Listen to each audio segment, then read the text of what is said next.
Saya ke Mas Roy terlebih dahulu. Ini kabar cukup menggembirakan atau seperti apa? Karena ternyata berkasnya dikembalikan. Biasa-biasa saja. Biasa-biasa saja. Iya lah, dan itu kan sudah kita ramalkan. Saya udah ramal, kalau nggak salah di CNN saya juga udah bilang tanggal 13 Januari yang lalu. Saya pastikan itu akan P19. Karena apa waktu itu? Dilimpahkan, tapi waktu itu dalam satu SPK, dalam satu SPDP, dalam satu surat penetapan itu, kan masih ada beberapa yang belum diperiksa.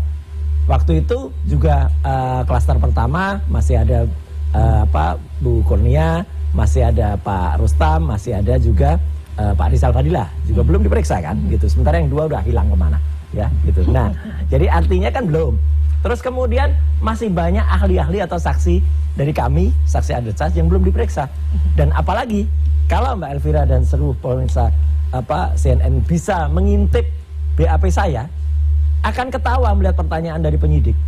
Apa yang ditanyakan itu nggak nyambung. Mereka menanyakan peristiwa tanggal 22 Januari. Oke. Ya kita belum lahir 22 Januari 2025, maksudnya belum lahir tuh, kita belum ikut di peristiwa itu.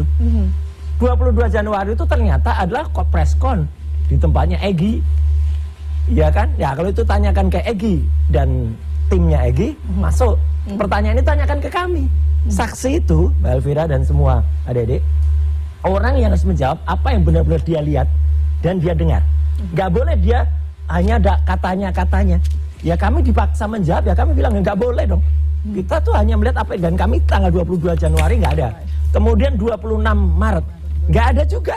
Kita belum ada itu. Kami tuh baru masuk ketika ada tanggal 1 April ketika seorang kader, nah ini Mas Waldo ini ada. Kader dari PSI waktu itu mengunggah yang namanya Dian Sandi. Nah itulah troublemaker-nya. Itulah yang kemudian membuat semua peristiwa itu ada, karena apa yang diunggah itu adalah pertama kali tampilan ijazah itu kemudian muncul berwarna. Nah itu yang kemudian bisa dianalisis. Sebelumnya kan ketika Fakultas Kehutanan menampilkan ijazah itu masih bentuknya hitam putih. Ketika Dian Sandi waktu itu memposting ya tampilan itu di X-nya, di di platform Twitternya kayak gini nih ya. Nah itu kemudian inilah muncul hal yang bisa dianalisis. Inilah dokumen elektronik pertama. Dan kalau sesuai dengan Undang-Undang ITE di pasal 32, Dian Sandi inilah yang harusnya kena. Bukannya untuk, ya, artinya untuk penekanan berarti Mas Roy dan Dr. Tifa dan yang lain begitu ya, dan menganalisa berdasarkan apa yang diunggah oleh pertama kali Dian Sandi dan dia mengatakan asli loh nih. Dia tanggung jawab dengan kata-kata asli ini hitam di atas putih.